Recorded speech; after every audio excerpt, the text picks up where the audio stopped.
Okay, so we're going back to thinking about how we clinically reason, but this presentation is also going to have quite a bit of clin path in it, because for both problems, both anemia or pale mucous membranes really is the problem, or bleeding, we need to have the logical approach, but we also really need to understand what the clin path changes and tests are telling us.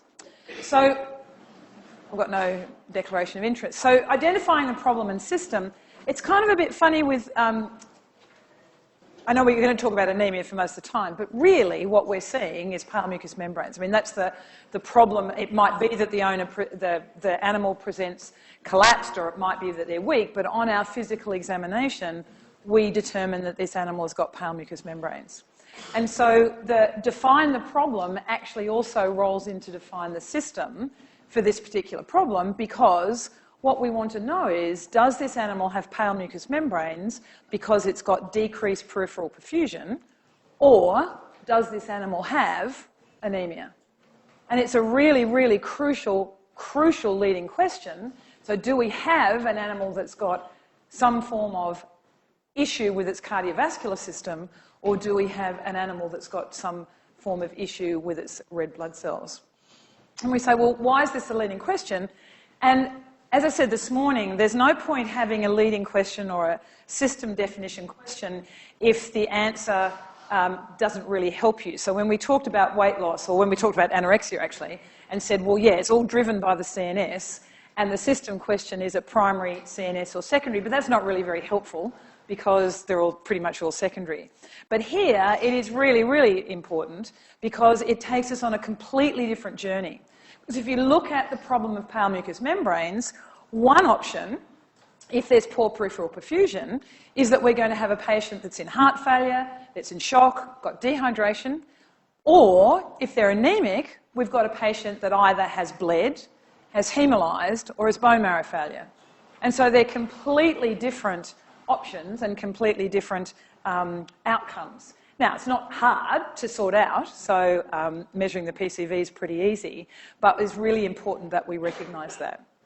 So once we've determined that, yes, our pale mucous membranes are due to anemia, we could say, well, then what's the key question? And one of the key questions is this anemia regenerative or non-regenerative?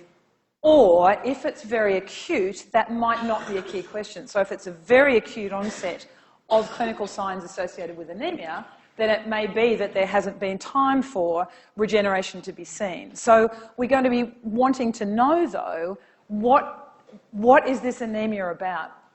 And one of the real issues, as we'll see, I hope I'll be able to show you, is that we very often don't assess these cases very well at all.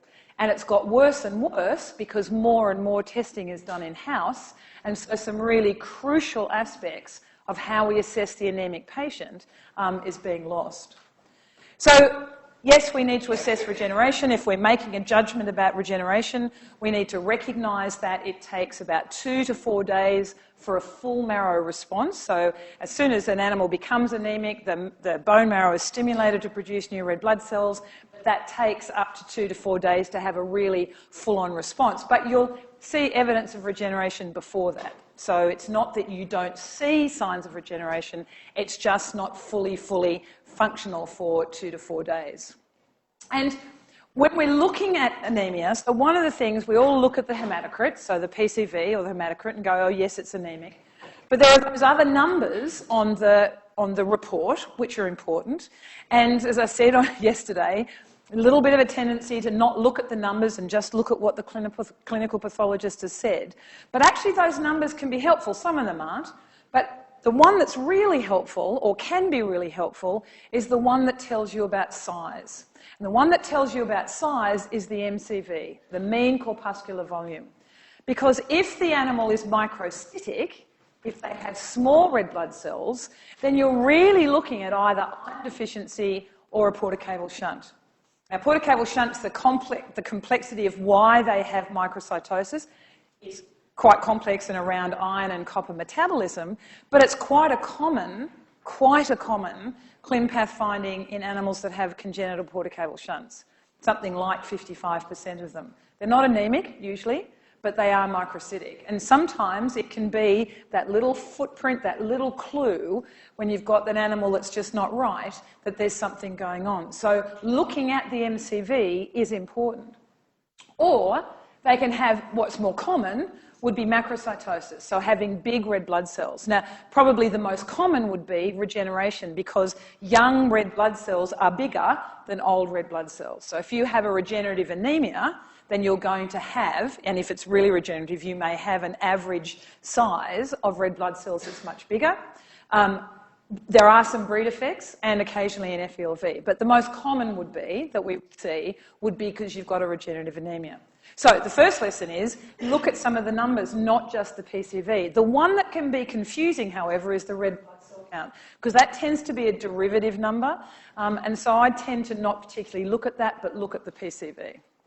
So here's a picture courtesy of Paul Canfield, and here we've got hypochromasia, so pale red blood cells that don't have much hemoglobin in them, not much staining, and they're microcytic, so they're small. So this is very typical of an iron deficiency anemia. But the other thing that's really important, and this is what gets overlooked, because we all, when we have a report from the clinical pathologist or out of the machine that's in our practice, we'll all get the MCV, we'll get a measure. But the thing that's also really important is, what do those red blood cells look like? So the red blood cell morphology is incredibly important in assessing anemia. It might not always be. In fact, lots of times there's not a change. But when there's a change, it can be really, really helpful in nailing what the cause of, or getting you closer to the cause of the anemia. So the red blood cell morphology is really important. And my kind of rule of thumb is that certainly in the practice that I work in, no one looks at the smears properly. So if I've got an anemic patient, I don't rely on our in-house machine. I send it to a laboratory, because I want a proper person who knows what they're doing to look at those red blood cells and tell me what they look like. And I want to look for evidence of regeneration, so we can see that. I want to see whether there's polychromasia, that's variation in the staining because there's variation in size of red blood cells, which is what you see in regeneration. Whether there are large red blood cells, again, changes in sort of size, it's sort of all of that's about regeneration. I want to know if there are reticulocytes, because that's a very good marker of regeneration, and I want to know if there are nucleated red blood cells. So just a reminder, obviously red blood cells don't have a nucleus, they lose their nucleus. Reticulocytes are where there are remnants of nucleus still remaining, and the nucleated red blood cells are ones where they still have a nucleus, they haven't lost their nucleus, and they really shouldn't be out in the system. I also want to know, are there any spherocytes, because that might help me as well. And I also want to know, is there any evidence for damaged red blood cells that have been damaged by being forced through small passages or being physically damaged, because that might also give me a clue about why my patient is anemic.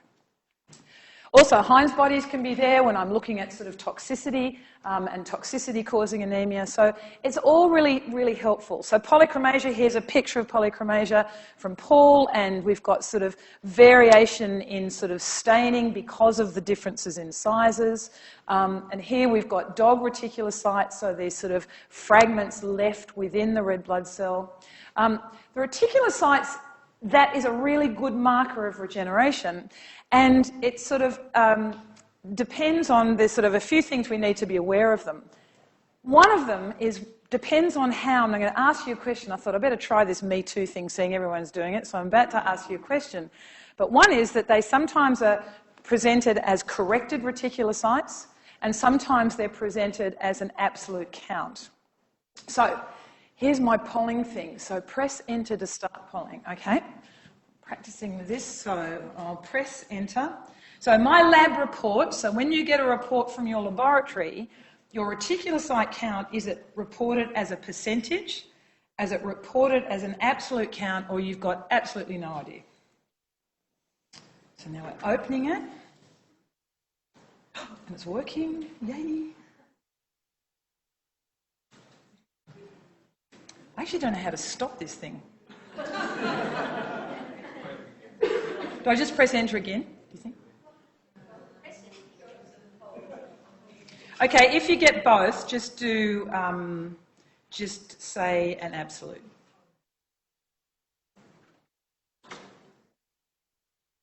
Okay, 55, I'm going to stop it now. Closing. Boom, okay. So we've got a quarter getting reported as a corrected count, an absolute count is about half, and I've got no idea it's about a third. Fine. So that's good, because if everybody was getting as absolute, I'd skip the next few slides, but I want to show you why it's important, why the corrected count is important.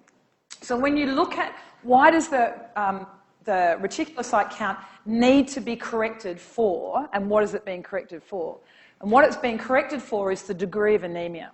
So this is a little bit of math, so we'll go through it step by step. It's not stats, but it's a little bit of math. So we've got an anemic dog, right? And that dog has got a report that it's got a 10% reticulocyte count. So that means that 10% of its red blood cells are reticulocytes. That sounds like a lot. The regenerative response in an absolute number is greater than 80,000. So if your lab reports as an absolute, then it doesn't have to be corrected. The regenerative response is greater than 80,000.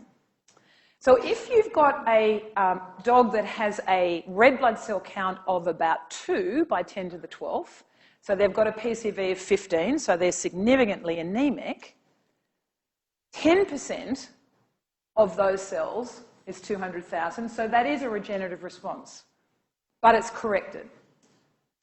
If, on the other hand, the red blood cell count was 0.5, so this is an animal that's basically dead, but it's got a PCV of 4% roughly, 10% is 50,000, so that's non-regenerative.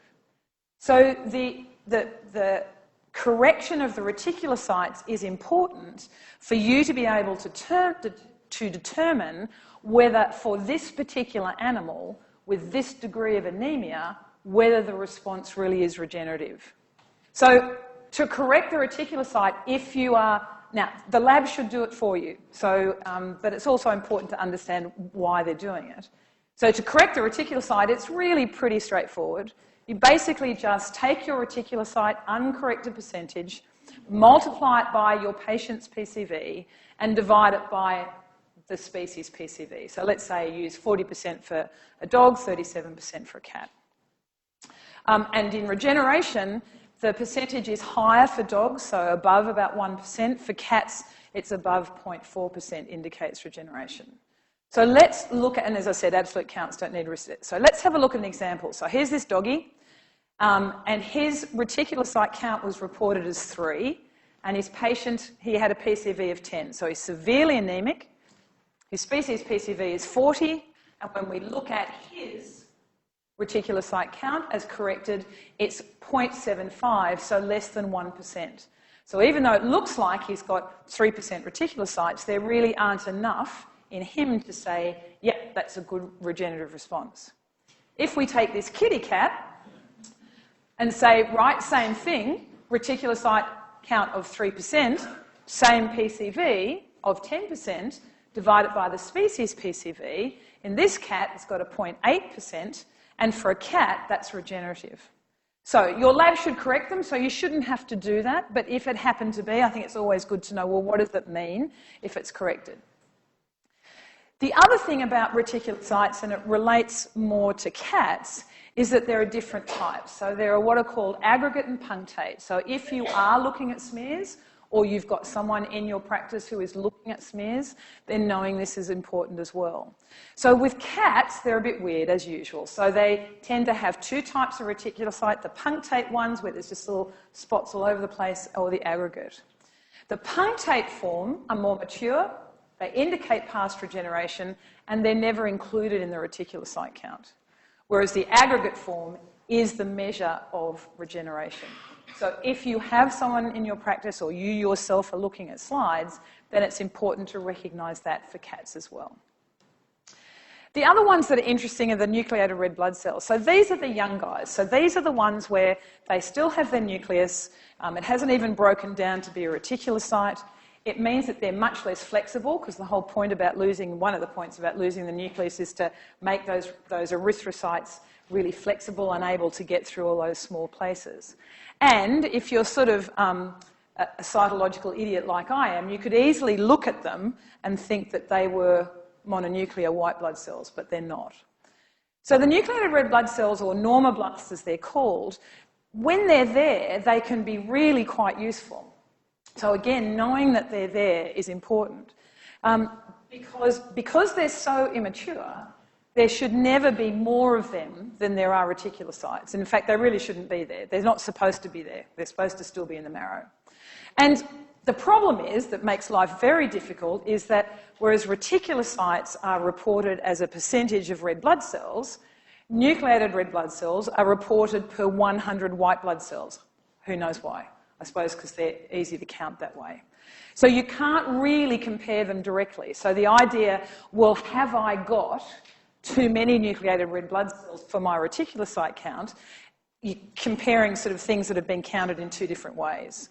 So you kind of got to make a qualitative assessment, really, and saying, are there more? Have I got a really only mildly regenerative anemia, for example? I don't have that many reticulocytes out there, but I've got loads of nucleated red blood cells.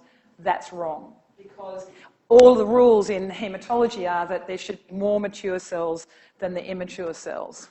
A really rough guide, if they're being reported as corrected reticulocytes, is to divide it by the corrected reticulocyte count by the nucleated red blood cell count, and it should be greater than 1. But if you're getting absolute counts, you can't do that. So it's got to be sort of a judgment.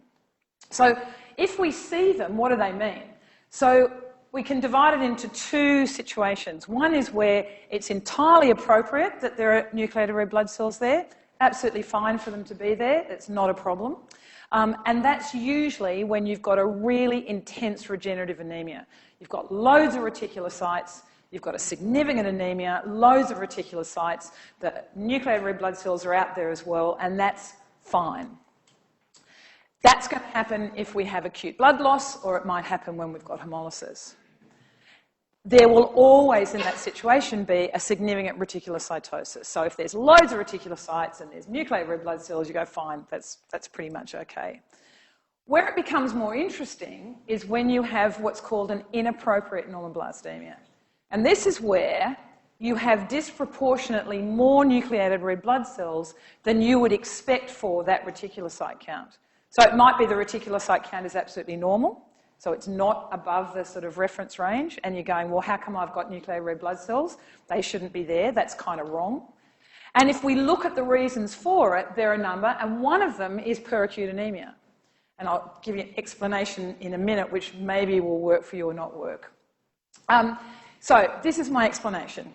So here we have a picture of school children, and these are clearly teenagers, right? So we saw these children walking down the street on their own without their parents, we wouldn't be worried at all, right? They're okay. They're old enough to be out on their own. So they are what I would refer to as young red blood cells, the bigger red blood cells, but the normal erythrocytes.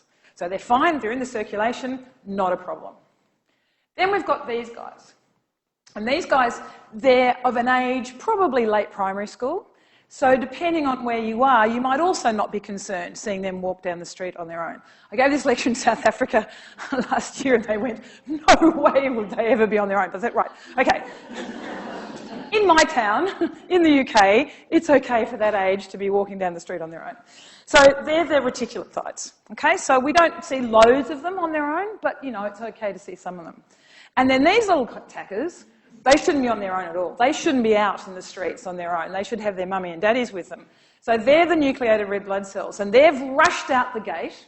So my analogy is that when there's really peracute anemia, and this is very, very non-scientific, the bone marrow panics and goes, ah! And it sends all of these things out of the bone marrow, whether they're ready to go or not, and it pushes all these nucleated red blood cells out first. And so there are more nucleated red blood cells, more of these little guys there. I don't know whether that analogy works for you, but anyway. So when else might we see them? So peracute anemia, we see them. Really interestingly, splenic disease. So when we've got, it might be that we've got a hemangiosarcoma, in particular hemangiosarcoma, but it can be other splenic disease. They may or may not be anemic, So it might be that if they are anemic and they've had a big bleed, the normoblasts are there as a part of that as well, but it can occur without them having a big bleed. So, and that's because the spleen acts as a sort of cleaning up thing, and so the normoblast really shouldn't be out there, and usually the spleen will pluck them out and say, no, too early for you, come back here. And so if there's splenic dysfunction, we may see some normoblasts. We'll also see them in some breeds, so for some really weird reason, Dachshunds and miniature Schnauzers will occasionally have them, so we need to be aware of that. Other times we see them as lead toxicity, and usually with lead toxicity there will be little or no anemia. And this is, while we all sort of talk about basophilic stippling for lead toxicity, that's a much more fragile change that requires really fresh smears, really fresh stain. And so we might miss basophilic stippling sometimes, but the nucleated red blood cells are often there as well. And then we can have various bone marrow disorders where there are nucleated red blood cells and they may or may not be anemic. So the thing is that we will see these. There are some inflammatory liver conditions, so sometimes we have to rule that out as well. But we will see them, and they can sometimes be really helpful in adding to the information we're gathering to help us decide why our patient is anemic. Cats, same thing, just don't want to be different, do want to be different. So they sort of mean, if there are a few of them, it means nothing. So it they get sick, they have normoblasts without having intensified erythrogenesis. So we've got to be careful how we interpret them in cats. So if we have a patient who we're very comfortable has regenerative anemia based on the reticulocyte count, the red blood cell morphology, plus or minus there being normoblasts there, or the onset of clinical signs was very acute, and therefore we're pretty comfortable we've got an acute anemia, then we've really got a very simple question. And that very simple question is, has this animal bled or has it got hemolysis? It's lost red blood cells somehow. Is it bleeding internally or externally, or is it hemolyzing? It's a really simple question. It just can occasionally be a bit hard to answer. And so when we look at hemolytic anemia, then it can be easy sometimes. Extravascular hemolysis, we can see, they may be jaundiced, they may not be jaundiced, they won't have hemolyzed plasma. So the really easy one is intravascular hemolysis. So in intravascular hemolysis, where the red blood cells are being broken down actually within the bloodstream, if you like, they're going to have hemolysis and they're going to have hemoglobinuria. Now, the challenge is, what about those samples that we take that hemolyze? So sometimes you think, well, did this hemolyze? Was this a traumatic collection? Was this part of... So we've got to be careful about that as well. But they will usually have hemoglobinuria as well, because that hemoglobin's got to go somewhere. With intravascular hemolysis, it's, as I said, easily demonstrated. So if we look at centrifuging plasma and we can see the hemolysis there, hemoglobinuria is often also present. But we've got to be careful to differentiate that from hematuria, which I'll talk about in a little moment. But hemoglobinuria won't settle when the urine is spun. And because intravascular hemolysis is a much more overwhelming event than extravascular, then these animals, their whole sort of system doesn't cope as well, so they're much more likely to be jaundiced. And Jodie will talk about hemolytic anemia in more detail later on today. And I've just sort of got some causes there. Jodie will be talking about immune-mediated. Microangiopathic is where that you have the red blood cells are breaking down, essentially breaking down, because they're either being forced through really narrow passages, like in a hemangiosarcoma, or they're being physically damaged, for example, like in Cavell syndrome, when there's a whole bunch of worms sitting in the right atrium. Have the occasional congenital ones where, for various reasons, the red blood cell membranes will be very fragile and damaged very easily. Depending on where you're practicing, that infectious hemolytic anemia can be a really common cause, and with climate change and travel, it's turning up in all sorts of places. So in the UK now, we've had cases of babesia in animals with no travel history at all. They live in Essex, so that might be their problem. And then things like drugs and toxins. This is where we tend to see Heinz bodies, so garlic intoxication, onions, it does occasionally happen. It's usually mild, but if you've got a little dog that eats, there's lots of barbecued onions in a, and they get stuck into that, then that can sometimes cause problems as well. And then hemorrhagic, well, it's really about saying, well, where's the bleeding and what's it due to? So we can have external hemorrhage, which could be obviously trauma. External meaning outside the body, so that includes melena, it includes bleeding into the bladder, if you like, because it's going to go outside or will be treated like that. We've got a coagulopathy, we'll talk about that in a moment, or we might have a bleeding lesion in the gastrointestinal or the urinary tract. Or we can have internal hemorrhage, and again we can have trauma, or we might have hemangiosarcoma, but also a coagulopathy, and I'll talk a bit more about approach to the bleeding patient later. The one that's kind of challenging to differentiate sometimes is, do I have an animal who's hemolyzing, or do I have an animal that's got internal hemorrhage? And the reason for that is that they kind of, if it's extravascular hemolysis, so the animal is not got hemolyzed plasma or hemoglobinuria, and they're not jaundiced, then they can sort of look the same. And so they can be a bit challenging. These ones will be more regenerative because they're not than the external hemorrhages, because they're not losing their iron. So in hemolysis and in internal hemorrhage, the iron can be recycled and reused. When it's an external hemorrhage, like bleeding from the gut, they're losing the iron and it becomes less regenerative. And in both of these, their plasma protein level also can remain quite normal. In fact, in hemolysis, it can go up a bit, but again, they can look very similar. So sometimes they can be quite a challenge. So when we're trying to answer the question, do I have hemolysis as a reason for this animal being anemic, or do I have hemorrhage, there are a variety of clues that we look at, and it might be perfectly obvious or it might be more difficult. So clearly we look at the clinical signs, have we got signs of external hemorrhage, but also taking note of, is that the only explanation, or is that enough to explain why this animal's so anemic? Have I got internal hemorrhage? Any signs of it? Do I have, obviously if I've got hemorrhage into the thoracic cavity, you're going to get respiratory signs. Hemorrhage into the abdominal cavity, you might not get any signs at all, and it might be quite difficult to detect if it's a big dog, fat dog, whatever. Looking at the plasma protein is really important. Looking for autoagglutination can help as well, so that's easy to do, looking at a slide to see whether the red blood cells are sticking together, as might happen in immune-mediated hemolysis. So that can be helpful, doesn't cost much. What the plasma looks like, obviously. Do I have hemolyzed plasma? Do I have icteric plasma? The degree of regeneration can also help us. The red blood cell morphology is important. We might see spherocytes, we might see schistocytes or acanthocytes that tell us we've got damaged red blood cells. We might see Heinz bodies, which give us a clue that we've got toxicity. Or, of course, we might see infectious agents depending on where we're practicing. Looking at urine is important because we can see whether we've got hemoglobinuria or blood, if it's bleeding into the urinary tract, and also looking to see whether we've got bilirubinuria as well. So all of those things are important.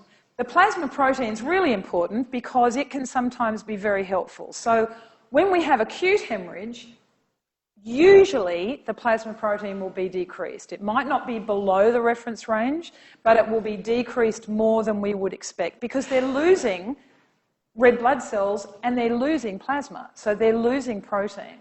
Now, it adjusts quite quickly, so it doesn't last for that long, except that if we've got chronic external hemorrhage, then the plasma protein may also be decreased as well, particularly if it's through the gut, where we might have, if we've got a really damaged gut, we might have a component of protein loss through that gut as well. So when we've got an anemia that's got a decreased protein, we're really worried about chronic external hemorrhage. When we've got hemolysis, then often the plasma protein is going to be high, normal, or even increased. And that's for two reasons. One is if it's immune-mediated, then there's going to be lots of immunoglobulins floating around. But the other is that hemolysis is perceived by the body to be a really sort of marked inflammatory event. So in animals that have acute hemolysis, particularly immune-mediated, they may well have a plasma protein that's above the reference range, and they may well have a really significant inflammatory leukogram. So they can sometimes challenge us because we think, oh, does this animal look like it's got a really infectious process going on? But in fact, it's the response of the body to this hemolytic crisis that's occurred. And then with internal hemorrhage, the plasma protein is often normal because it normalizes very quickly. And it normalizes more quickly than the red blood cell count. But also don't forget the peritoneum is a very, very good surface for absorbing blood. And so internal hemorrhage is the one that can kind of recover itself pretty well, actually, over a few days because of that. So what are we looking at when we're looking at morphology? So spherocytes, they look all round, as they're called. So they're called spherocytes because they kind of look round. And the reason why they look round is because they're coated with immunoglobulin, and that's sort of lost the concave shape of the red blood cells. You don't get that central pallor. And so seeing loads and loads of spherocytes is an indication that we've got immune-mediated hemolytic anemia, which is great. But one of the things to remember is that it doesn't always mean that. If there's loads, it does, but if we've got a few, it can mean something else. And we also can have immune-mediated hemolytic anemia without seeing spherocytes for various reasons. We can see them in some types of neoplasms, and again, splenic pathology. So not loads, but if we have a few, then we can have, that can occur in an animal that's got splenic pathology. Now, sometimes those animals have got a secondary immune-mediated hemolysis as well, so we might not know for sure what's going on, but it's just recognising that they can not always be autoimmune hemolytic anemia. Then we've got these guys, and they can be called schistocytes, acanthocytes, and I always forget what's the difference, you know. Acanthocytes look spiculated, and schistocytes are regular fragments, and sometimes they're called fragmentocytes. And really, it's not hard to imagine what happens to them. Basically, those red blood cells, they've got that disc shape, so they can be really, really flexible, and they can go through all those tiny little capillaries. And what's happened here is that they've been forced through capillaries or blood vessels that are even more narrow and rigid or whatever, and so they get broken. So that's one way it can happen, so that's what's called microangiopathic, or they can be in a situation where they're physically damaged, as in Caval syndrome, sometimes in endocarditis. So splenic torsion is the cause of microangiopathy. Hemangiosarcoma is one, and that might be in the spleen or the liver. Disseminated intravascular coagulation does, because of all the multiple clots that form through the vessels, and then the bloods are trying to sort of squeeze through, so that's a cause as well. A very vascular neoplasm or even an abscess, so a very lots and lots of sort of tortuous vessels can cause it as well. Patients that have got glomerulonephritis can also have some acanthocytes, or they're physically damaged, and that can either be very severe cardiac valve pathology, or Caval syndrome would be probably the classic. So Caval syndrome in heartworm, where we've got the worms in the right side of the heart. So these are basically, these red blood cells are getting bashed up. They're getting bashed up for some reason. And so what that tends to mean is many of these, it will be an intravascular hemolysis because they're getting kind of bashed up within the vascular system. So with acanthocytosis, you know, there are various things. They've got altered lipid cholesterol ratios. They're often associated with hemangiosarcoma. For some reason, especially hepatic hemangiosarcoma. Glomerulonephritis is another cause. Lymphoma is another cause, and hepatic disease. So knowing what those red blood cells look like really can be helpful. Not always. Then the Heinz bodies look like this, these funny little things. And they're sort of a round structure. They protrude from the red blood cell membrane, or they're seen as this refractile spot in the cytoplasm. And what they are is that oxidation has caused precipitation and denatured precipitated hemoglobin. So they're kind of sitting there being a bit weird. And because they're there, the red blood cell becomes much less flexible and so therefore is more prone to breaking down. And if enough of them break down, then we can have anemia and intravascular hemolysis. A lot of the time, that's not. There might be a few breaking down, but it's not causing a major hemolytic crisis. And then if they're removed by the spleen, then sometimes that leaves us spherocytes, so sometimes we'll see them. We see them more often in cats, and that's because the feline red blood cells are more susceptible to oxidation, so they're more common in cats, and also the spleen is less efficient in the cat at removing them and getting rid of them. So we've got to, again, be careful with cats. So up to, as it says here, up to 10% of red blood cells in the cat might contain Heinz bodies. So we don't tend to react to them, or they're not as useful, if you like, as a marker as they may be in dogs. They tend to be caused by toxins, as I've said, onions, garlic, wilted red maple leaves, not quite where that comes from, paracetamol, if an animal had taken paracetamol, propylene glycol can also do it as well, and there's a whole lot, propofol can even do it. Yeah. Do what? Don't know. Good, I suppose. They're alliums. Yeah, yeah. Probably could, and you'd maybe more likely to eat a lot of leeks, I don't know. Yeah, so certainly if you see Heinz bodies, you go looking for a toxicity of some description. So, immune-mediated hemolytic anemia, I'm not going to talk much about that. Jodie's going to talk about, we see spherocytosis, but it's common, but it's not invariably present, so we don't rule it out if they're not there.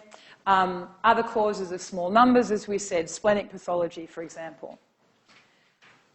Or what about the case where it's a truly non-regenerative anemia? It might be that you've taken a blood count and it doesn't look like it's regenerative, but you've thought, I'm not quite sure how long this dog's been sick for, and then you do another one sort of 4 days later, next week, and it's still truly non-regenerative. And then we've got to look at the causes of non-regenerative anemia and see which ones that we can do something about. There's anemia of chronic disease or inflammatory disease. We've got anemia that occurs in renal failure. We've got anemia that will occasionally occur in estrogen toxicity. And then we've got primary bone marrow disorders where the marrow just isn't producing the cells that they should. We might have red cell aplasia or myelophysis where we've got invasion of the marrow. And also iron deficiency, although iron deficiency can still retain a level of regeneration, so we've got to be a bit careful about that. Hypothyroidism can cause a mild non-regenerative, and we do get immune-mediated disease if the destruction of the red blood cells is occurring at the marrow before we even get to see regeneration. And the most common reason we'll see, the most common reason is anemia of chronic disease. It is relatively common. And it's not a problem, it's not, I mean, maybe it's making the animal feel a bit tighter, but it's a footprint. It's telling you there's something going on. There's inflammatory disease going on or neoplastic disease somewhere. So it tends to be mild to moderate. It's not usually needed to be treated, but it's this flag that's saying something's going on in this animal. You don't know what it is yet, but something's going on somewhere. So clinically innocuous, but might contribute to the malaise. Usually doesn't require treatment, and it's just giving you that clue that there's something happening. So the take-home message in relation to anemia is that the numbers are important, and not just the number that says PCV, also the number that tells us about red blood cell size, but also what's important is that that doesn't have all of the answers. So if you have an anemic patient, you want to know that morphology. You will miss things if you don't know what the red blood cells look like. Now, you might not find anything. It might be all perfectly normal and all you've got is signs of regeneration and you don't have anything. But if you don't go looking, or you get someone who knows what they're doing to go looking, you're going to miss clues that are going to help you in sort of narrowing down the reasons why your patient might be anemic. So, must assess the red blood cell count, or the PCV, in light of the plasma protein is important, knowing that. You want to know what the red blood cell size is. You want to know what the reticulocyte count is. You want to know what the red blood cell morphology was. And so either developing the expertise within your practice to look at smears if you don't have, it really depends on how you manage it, but the point is someone needs to be looking at those slides. The slides need to be made fresh, they need to be sent off when you take the blood, you all know that, so that you make your smears at the time that you take the blood. Don't send them off and let the lab make the smears. Okay, so before I go on to bleeding, anyone got any questions at this stage? Good, you can save them all up for Jodie this afternoon. Okay, so obviously a bleeding patient may be anemic as well, but if we know that we've got a bleeding patient, then we've got to think about, well, why is it bleeding? And there are a few bear traps that we've got to avoid. And so bleeding can sometimes be we can really get led astray by bleeding, but if we use a logical approach, then we can sort of avoid some of those traps. Defining the problem's really important. And so you'd say, well, bleeding's obvious, isn't it? Well, it may or may not be. It sort of depends. Can it be confused with anything else? Can bleeding be confused with anything else? Well, it depends. So if we look at epistaxis, so epistaxis is bleeding from the nose, but epistaxis means bleeding from within the nose. So you could have an animal that's got ulcerated nares and there's blood sort of coming from that. So that's possible. So bleeding from the nasal cavity or bleeding from the nares. Now, it doesn't mean they don't have a bleeding disorder, but it's not quite the same thing. Melena, so digested blood within the gastrointestinal tract, coming from the gastrointestinal tract, this is a really important one to think about. What is this? So where does it come from? So do I have a patient who is being fed a raw meat diet, a red meat diet? Because if they've had that recently, they may well have sort of black tarry-ish feces because of digesting the blood that's in that meat. The other thing that's important is this animal swallowing blood? So are they swallowing blood because they've got a bleeding lesion in their mouth? Are they swallowing blood because they've got, they're bleeding, they're coughing up blood, for example, and swallowing it? Are they licking a bleeding lesion, and that's why they're... So swallowing the blood can cause melena, but there's nothing wrong with the gut. Or do I have an animal that's truly got gastrointestinal bleeding? In which case I've got to start thinking about, well, yes, that's the gut, but what system's involved? So defining the problem in melena is really, really important because you can do a whole lot of things to the gut and find out that, in fact, this animal's got a bleeding polyp at the back of its mouth and it's bleeding and it's just swallowing the blood, and that's the problem, not the gut. When we've got red urine, same deal. We want to be sure. So do we have hematuria? The owner will think it's red, the owner will think it's bleeding, but it could also be hemoglobinuria, or it might be myoglobin, although it tends to be, browner rather than red. So defining the problem is really, really important. When we come to defining the system, this is a situation where we tend to, rather than thinking about primary versus secondary, we think about local versus systemic. So do we have a patient who's bleeding, wherever they're bleeding from, it doesn't matter, their toe, their gut, in their urine, wherever, do we have a patient that's bleeding because of local disease that's affecting that site where they're bleeding from, or is the bleeding a manifestation of systemic disease? And the systemic disease may or may not be a coagulopathy. There are more things that can do it. So if we look at epistaxis, we say, okay, if I've got local disease and I've got true epistaxis, then I'm just go straight to lesion. So what's the lesion? So have I got neoplasia? Very possibly. Epistaxis is a horrible clinical sign. Do I have a fungal infection? Have I got aspergillosis? Is there a foreign body stuck up there? Is there a grass seed stuck up there? Occasionally you can have really severe rhinitis, immune-mediated rhinitis. Is that the problem? Or do we have a local vasculitis in that area? Or sometimes really super severe dental disease.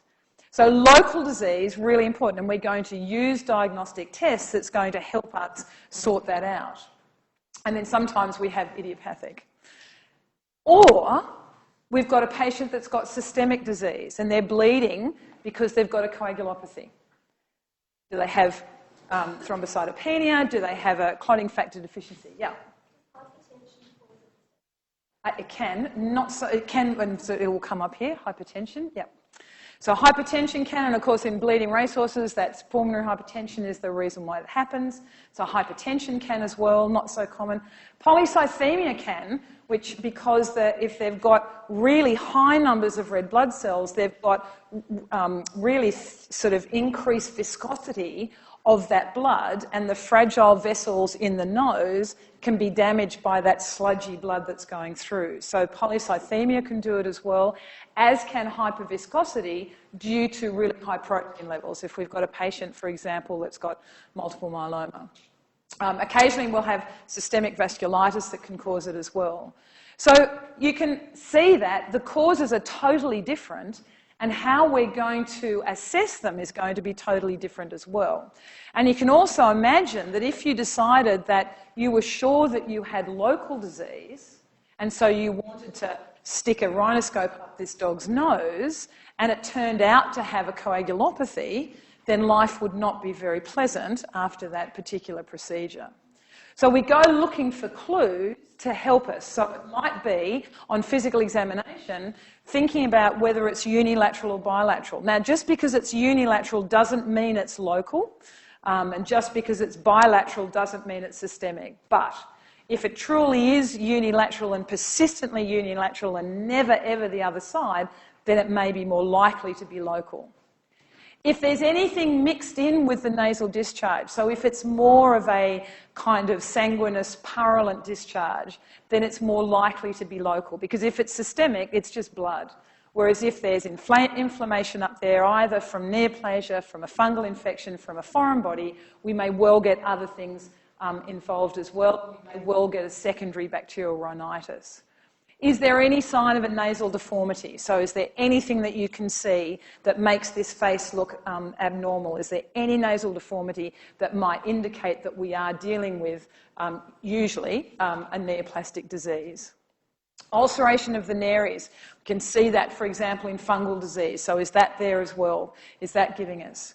And of course, are there other sites of bleeding? So really going on a hunt for other sites of bleeding, looking at mucous membranes that could be, have petechiation that we might not obviously see. So things like looking at the vulva, looking at the penis, looking inside of the mouth, anywhere to see is there any other sign of bleeding that might give us a clue that this animal's epistaxis is due to systemic disease, not to local disease. Then when we look at melena, the next question is, okay, if we've ruled out diet as the reason, and we're pretty happy that this animal is not swallowing blood from somewhere, then the big question is, okay, so my gut is bleeding. Now, does that mean I've got primary gut disease? And here we've got another system question. And the question is, do I have primary disease or do I have systemic disease?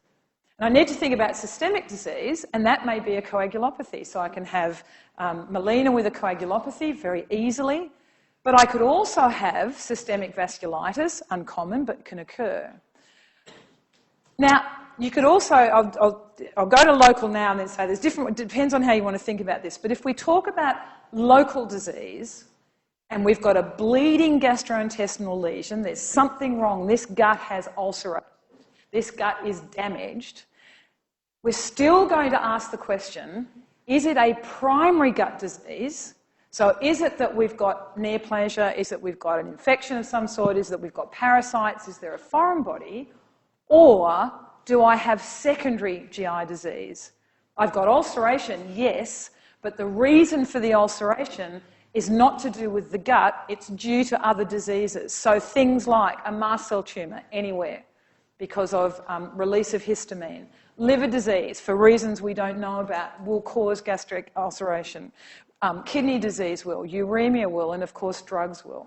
So some people like to think about, if we go back to this one, some people like to say, would like to add to systemic, and it's absolutely fine, it doesn't matter as long as you don't forget, I'm going to add systemic causes of ulceration to my list of systemic diseases. Other people will say, no, I'd like to think about local bleeding disease as ulceration and then think about, is this primary or secondary? And it really doesn't matter as long as you don't forget about the systemic causes, you don't forget about coagulopathy.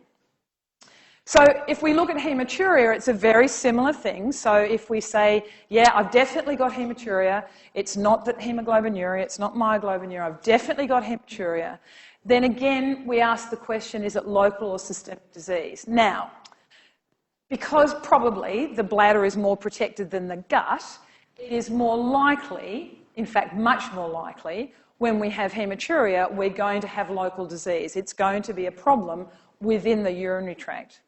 But the question will be, is it upper urinary tract or lower urinary tract? And there the clinical signs can help us as well.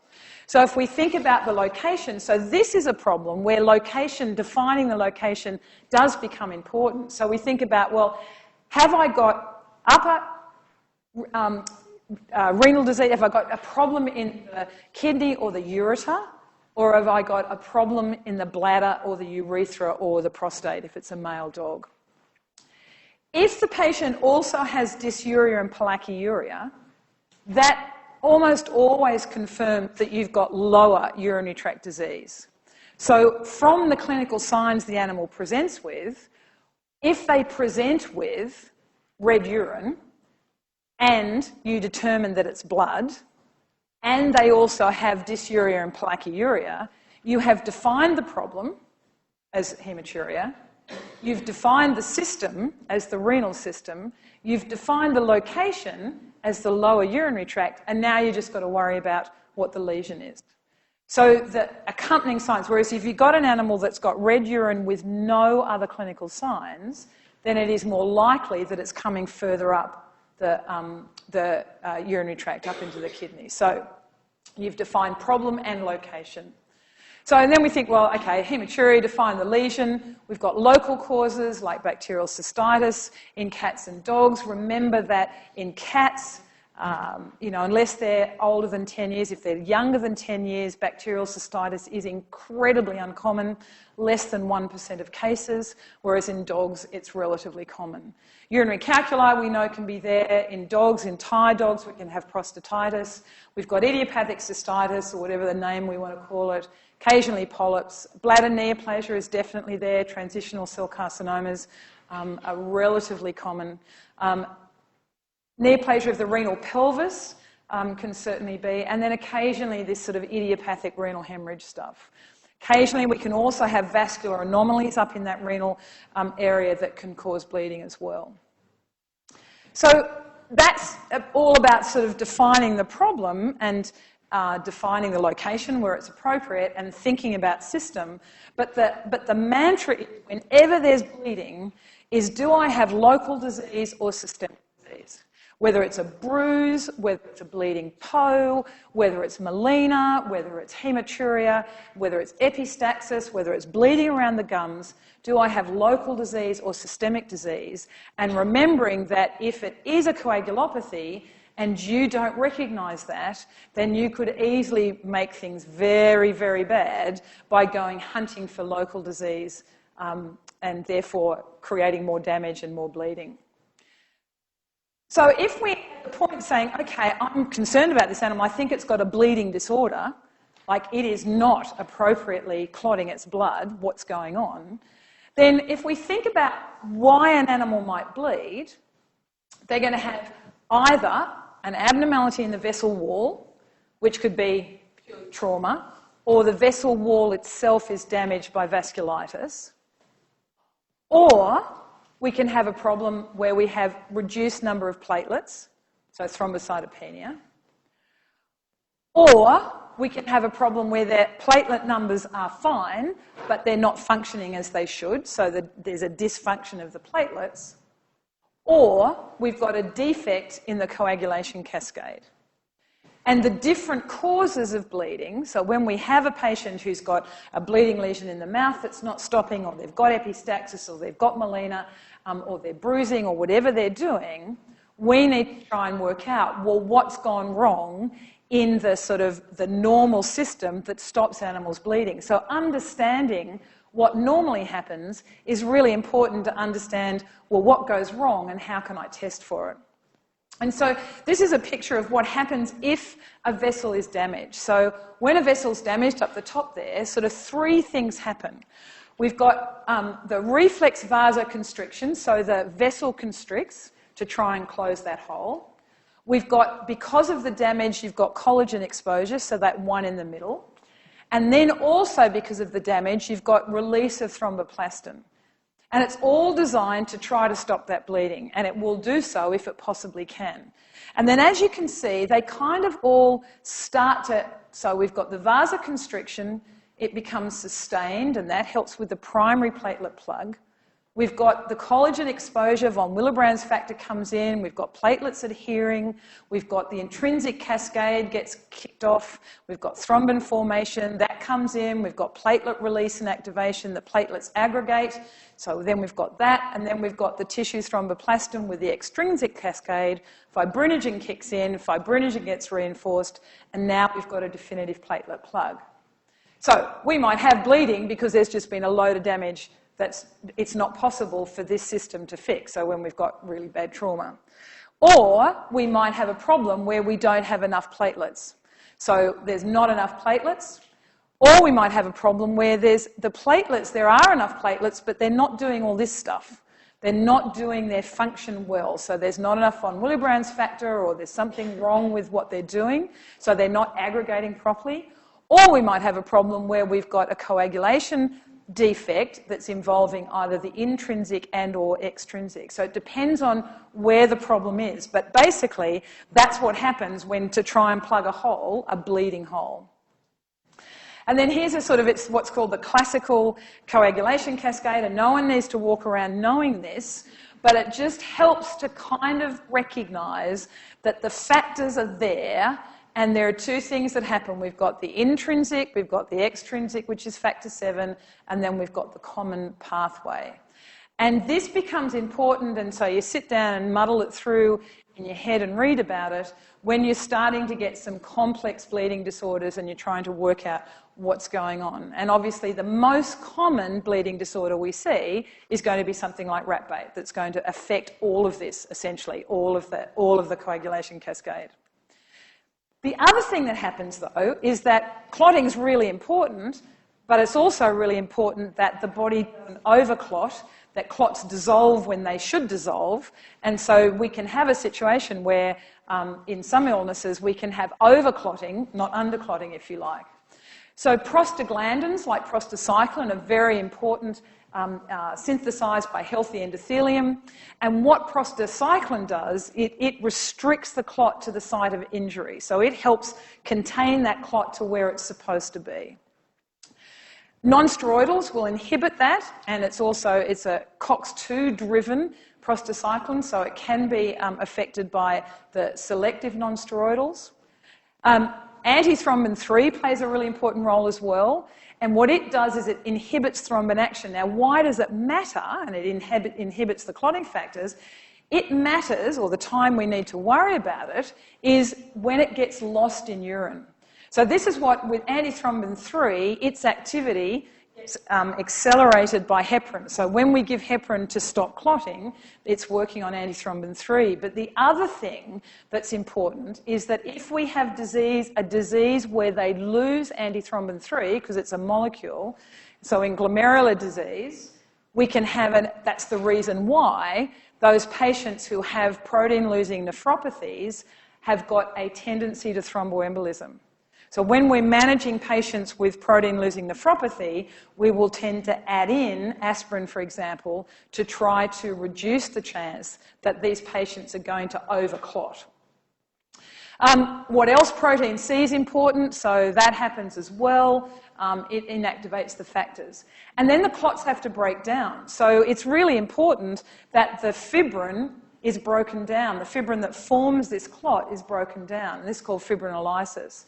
So it keeps on going, and normally, what happens is, there's always bits of damage to anything that's exposed, so on the skin, on the eyes, in the gut, mucous membranes. There's always going to be damage, and the platelets are running in, and they're clotting, and all this sort of stuff.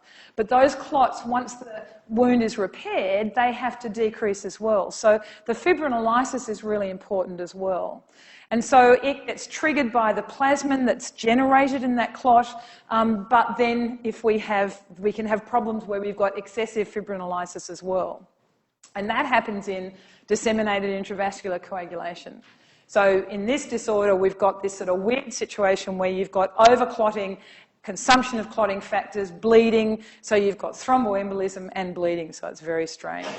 But basically, it's all a balance. So what normally should happen is there's a balance between the clot formation to stop the bleeding of the inevitable damage that's occurring in the body every day, the hemostatic modulation of that clotting, and then when the clot's not needed anymore, the breakdown of the clot, the fibrinolysis.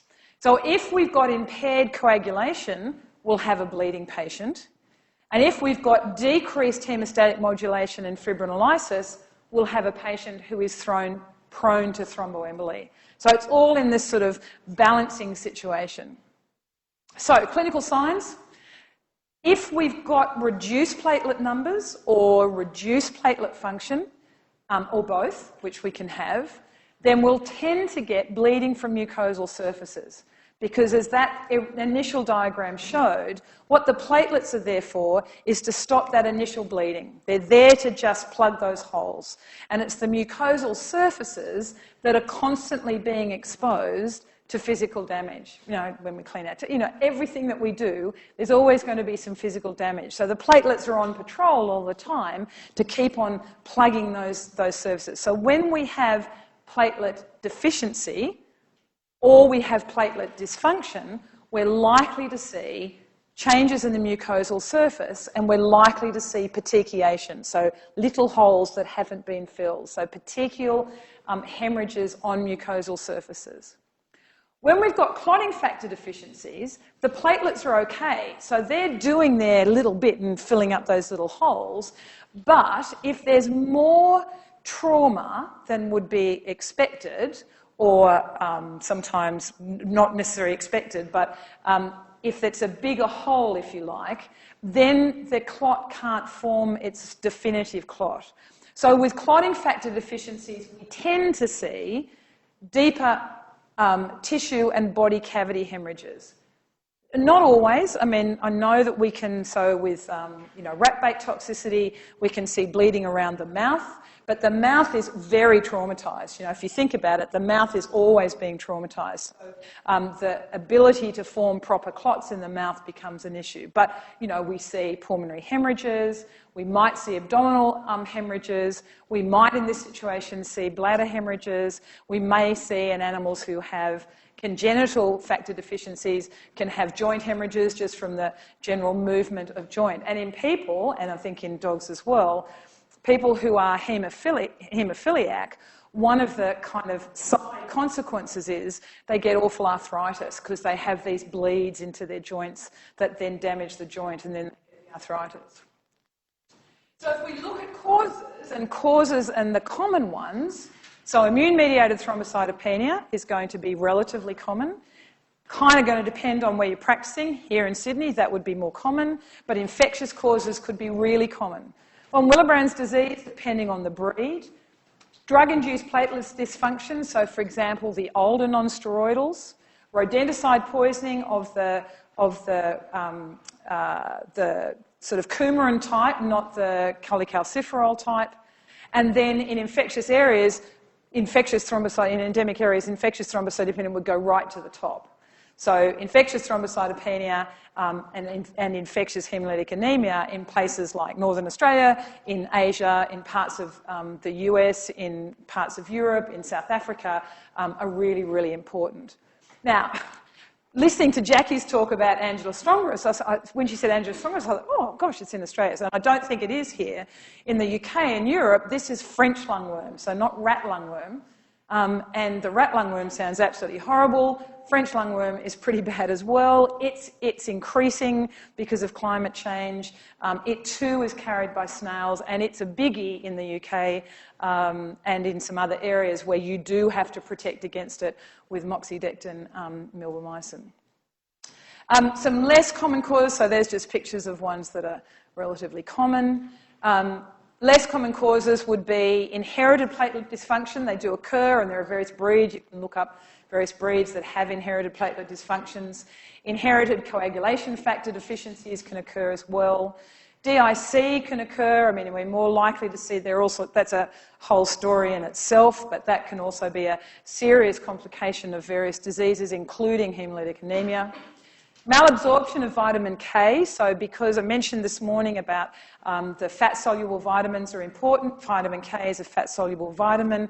We will occasionally get patients who have either with EPI or with really severe malabsorption, they will have vitamin K deficiencies. Acquired disorders of platelet function, so for example in animals with liver disease, they can bleed because they have acquired factor deficiencies, because they're reducing their synthesis, but they also have platelet dysfunction. So just because you have normal clotting factor measurements in an animal with liver disease doesn't mean they won't necessarily be at risk of bleeding, because they can have platelet problems as well. Hyperviscosity caused by really high protein levels can also interfere with platelet function, so we can get bleeding in those patients who have multiple myeloma, for example. And hypertension as well can contribute to, yes, you'll get bleeding and epistaxis because the hypertension busts those little vessels, but hypertension can also impair platelet function, so that can be a reason why we've got bleeding as well. So when we've got a patient that we think is abnormally bleeding, we've got to think about what are the tests are we going to do and what are they going to tell me? So what do I need to do? What can I do? What's easy to do? What's not so easy to do? And what's the test telling me? And so the platelet count is the first, absolutely the first stop. And the reason for that is because immune-mediated thrombocytopenia is one of the most common causes of bleeding disorder. And obviously, if you're in an area where there's infectious thrombocytopenia, you're going to want to know that as well. Now, it might be a laboratory count, and this is, again, we've got to be careful what our in-house machines are doing, because if we've got a laboratory count, what you want is you want an absolute count if at all possible, and what can happen is if you've got platelet clumping, that can hinder the count. So when you get a low platelet count, you've got to check and make sure that there's not a reason for that. So, for example, we want to look at, are there platelets clumped at the feathered edge of the smear? Because they can do that. And if there are platelets clumped at the feathered edge of the smear, it's quite hard to say, then that usually means there's enough platelets there for clotting. So in-house hematology machines, got to be very careful with them. They can be inaccurate. It's nice to be able to look for them. So here are these little platelets. They're pretty little.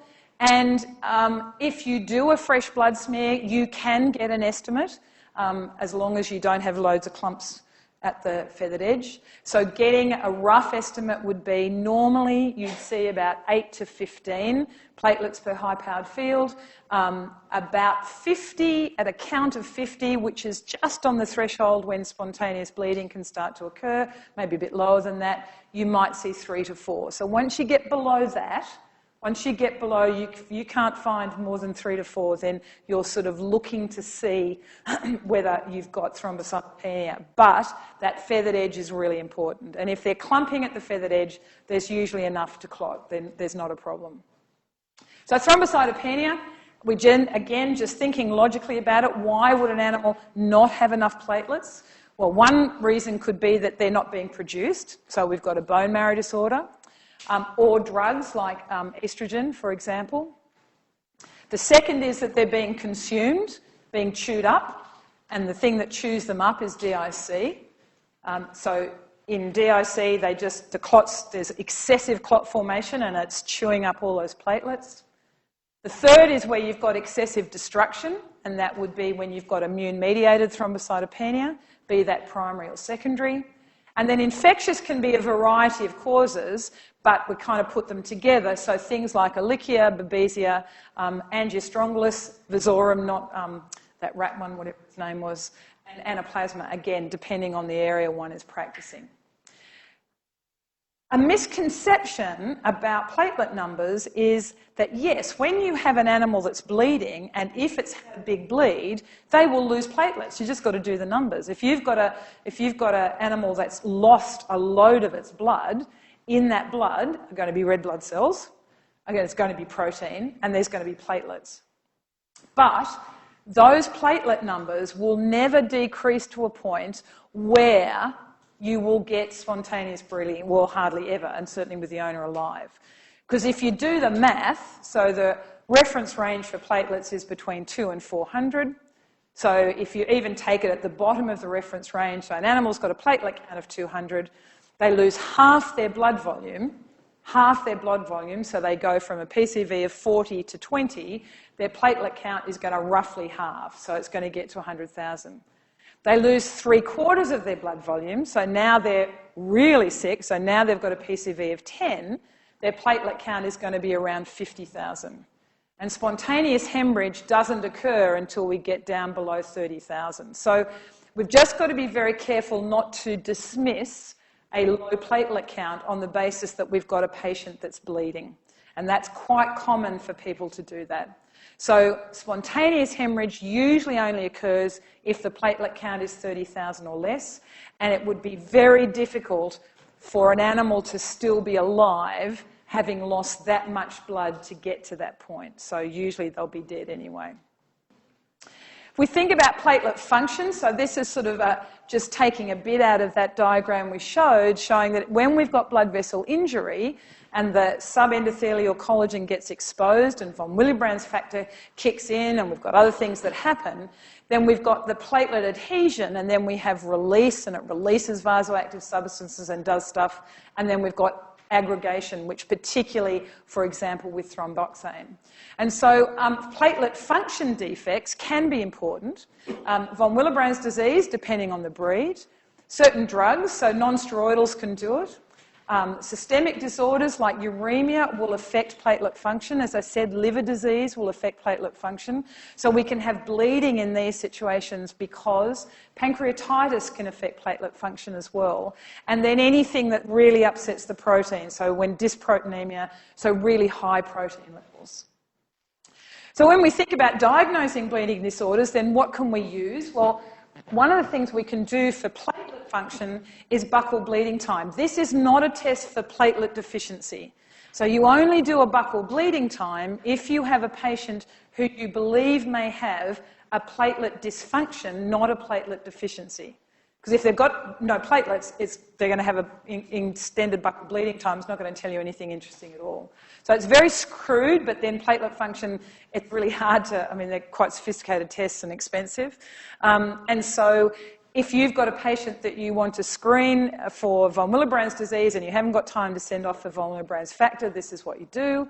It's a standard cut, and then the clotting should take 4 minutes in a dog, or less than 4 minutes in a dog, and less than 3 minutes in a cat.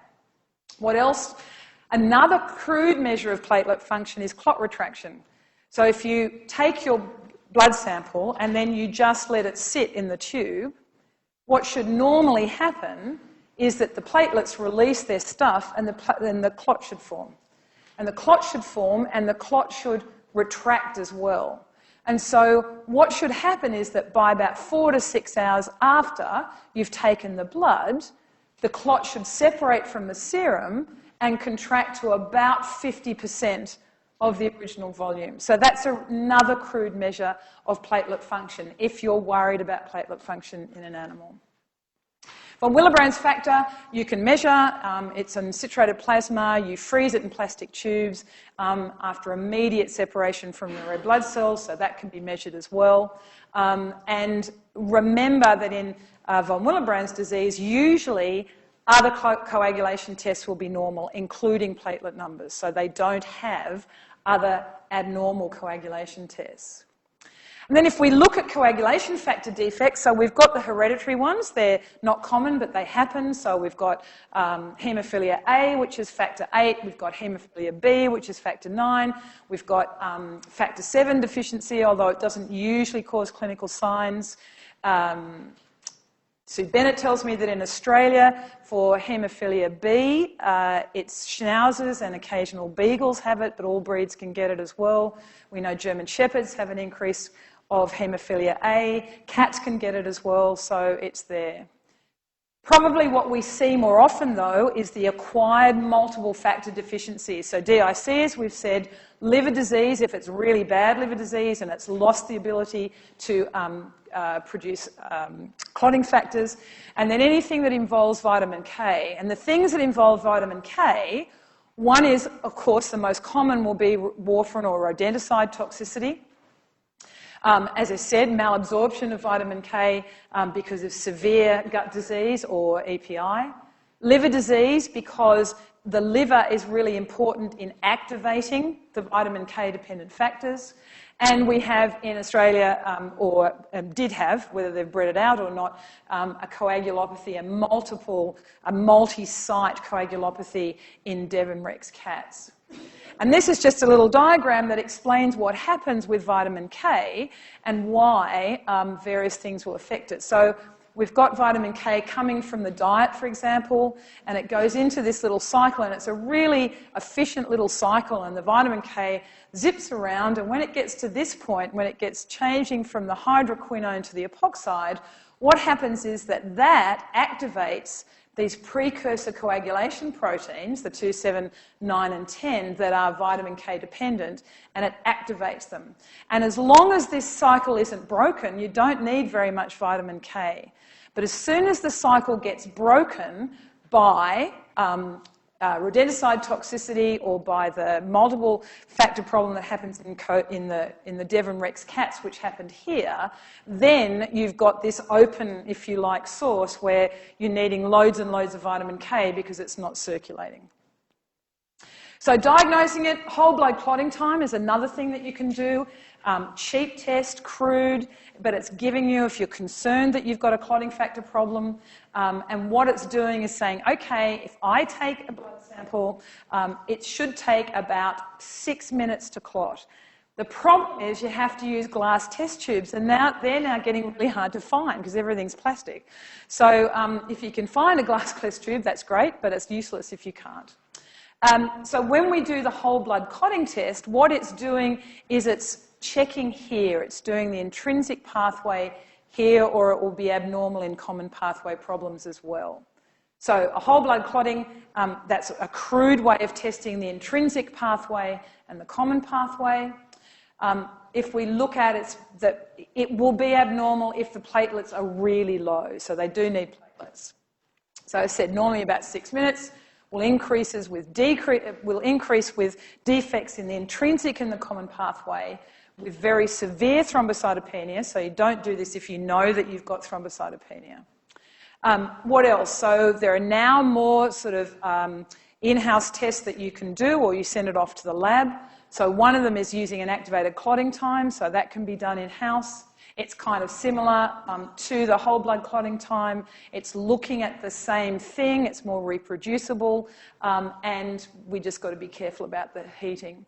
So what the activated clotting time is telling us, if it's abnormal, again, we're looking in the coagulation cascade. Again, it's the intrinsic and the common pathways, so looking just like the whole blood clotting time.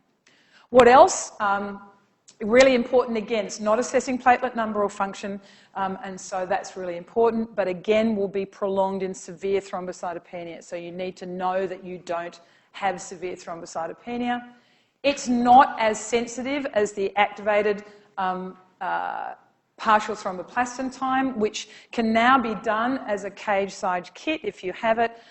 It's mainly, I think, when people have got emergency services, but maybe you've got it in your practice, or you're sending it off to the lab. This is looking at the intrinsic coagulation pathway. There has to be at least a 30% deficit, and it's more sensitive than the ACT. So this is where the APTT is looking. Then we've got the prothrombin time, and this is This one is testing the extrinsic pathway. And when we look at rodenticide toxicity, factor 7 has got the shortest half-life. So in early rodenticide toxicity, although what rodenticide toxicity usually does is affect everything that's involved with vitamin K, so 2, 7, 9 and 10, because factor 7 has a really short half-life, it's feasible that in the early stages you might only have a change in the PT. Usually it's both of them, but it's the one that goes first, if you like. So prothrombin time, it's the most sensitive due to the very short half-life of factor 7. And the thing with the prothrombin is that it will be prolonged before there are signs of bleeding. So if you've got a patient where there's a concern they may have ingested rodenticide, but they haven't started to bleed, the activated clotting time or the whole blood clotting time may not be sensitive enough to detect that there is a problem, but the prothrombin time will be. What else? Thrombin time sometimes, I don't really worry about that too much. We get it in various things and it's testing there. And so in summary, if we look at the intrinsic pathway, we've got various things that will change. If we look at the extrinsic pathway, don't delete that. It's not haemophilia B. Haemophilia B is 9. That was a mistake there, so just take that out. It's not haemophilia B. It's just factor 7 deficiency. Sometimes see it in Cocker Spaniels, and that's testing there. If we're looking at the common pathway, and this is what's most common, so common pathway and multi-factor deficiencies, so rodenticide poisoning, liver failure, Devon-Rex's, DIC, for example, then we're looking at things that are testing everything. And then we've got, and don't forget that in von Willebrand's disease, everything will often be normal other than platelet function through your buccal mucosal bleeding time and the thing. And then DIC just does everything. Just does everything. It decreases the platelet count and everything else goes up as well, just everything. And that's why when we're checking for DIC, we look for fibrin degradation products because it involves both excessive clotting and excessive fibrinolysis. So in conclusion, we need a logical approach. It's really important you define the problem correctly. That's really, really important. We need to always think about, do I have local disease or systemic disease? And never do anything invasive that's going to damage tissue until you're very happy that you don't have systemic disease, particularly a coagulopathy. Then if you do have a coagulopathy, then understanding what the tests are telling you to try and narrow it down. And so just very quickly to finish off, here's Robert. And Robert is a 10-year-old male neutered English pointer. And his history was that he seemed fine. Well, he seemed okay first thing in the morning when they brought in. He'd seemed to have eaten normally, but when the owner took him out to walk him to the car to go off to see a friend, he had collapsed. And so they rushed him to the vet, but by the time he got to the vet, he was standing up again. He wasn't collapsed. On physical examination, he seemed reasonably alert, but had very pale mucous membranes.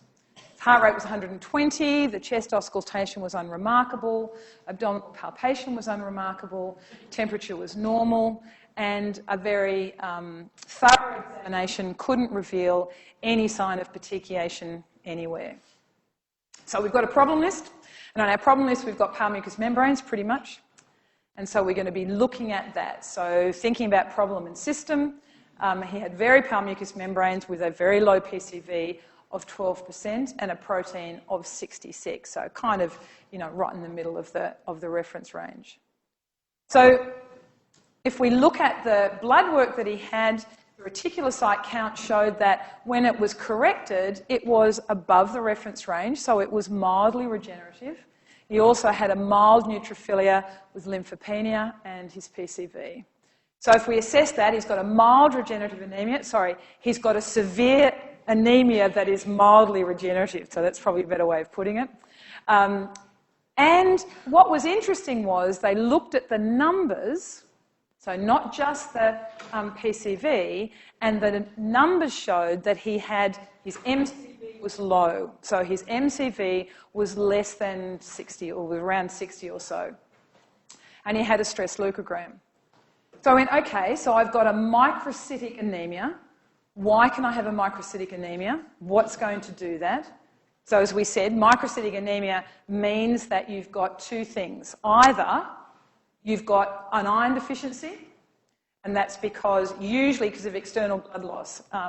It's very rare for it to be dietary, and that external blood loss can be from the gut, so we can have local disease that's causing bleeding, so drugs, parasites, a foreign body, neoplasia, or we can have systemic disease causing bleeding, or maybe looking in the urine it might be, or did he have a portocaval shunt? And there was really no evidence of that. So the anemia was way too severe for a portocaval shunt. His coagulation profile was done. It was absolutely normal. They double-checked that he didn't have a history of non-steroidals. There was no way he was getting non-steroidals. They checked the urine. There was no blood in the urine. And so they said, right, there's been no report of a problem in the faeces, but they checked for fecal occult blood to see if they could identify blood being lost in the faeces. And yep, it was positive. But then the owner said, yeah, but I gave him fresh raw roux meat yesterday, so they thought maybe that was the case. Checked him for parasites, no parasites at all. So went, okay, fine, so I've got this, microcytic anemia, positive fecal blood, what's going to happen? The vet was very strongly suspicious that there was a bleeding gut lesion of some sort, because it was the only place they could see where he could be losing blood and it not being overtly obvious. But the owner declined further diagnostics, as they do. They treated him symptomatically with carafate and cimetidine. It would have been the carafate that did any good. The cimetidine's pretty much useless. His PCV increased, so he did improve. They kept him in hospital for a while and improved to about 22%. Thought, I still think there's something going on. Came back 2 weeks later, his PCV had gone down a bit more. It was 18%. He was now passing overtly and very obviously dark faeces. So it was very, he definitely had melena now, but the owner still declined further diagnostics, as they do. We think about melena, remembering, does this mean we've got primary GI disease? What system? Do I have systemic disease? Do I have a coagulopathy, systemic vasculitis, or do I have a bleeding GI lesion? And could that be primary or secondary? So they looked for any. There were no other signs of anything. Now, you can't know where a mast cell tumour is hanging out. There was no evidence of liver disease. He was otherwise well. He certainly wasn't uremic. There was no evidence of drugs. So they were really sure there was something bleeding in this gut, something local. So 4 weeks later, his PCV dropped to 15%, and now the owner consented to referral ultrasonography. Yay! They showed a small mid-abdominal mass, did an exploratory laparotomy where he had a blood transfusion first. There was an ulcerated jejunal mass, which turned out to be a stromal tumour, a leiomyoma, cut out very successfully, and 6 months later was still doing very well. So if it had been up to the vet, they would have got to the diagnosis a lot quicker than they were allowed to by the owner. And, and Robert's a lucky boy that he didn't sort of die of blood transfusion, of blood loss. And so if any of you know Steve Page, he sends me things to keep me amused, and this one was the one that amused me the most. And it's a true word, the fear that one is being constantly watched by a duck. And I think he sent that to me because in our house we've got quite a lot of ducks. Anyway, so happy to answer any questions. After the break, Jodie will tell you far more interesting things about hemolytic anemia and thrombocytopenia, but I think we've got a couple of minutes for a couple of questions, if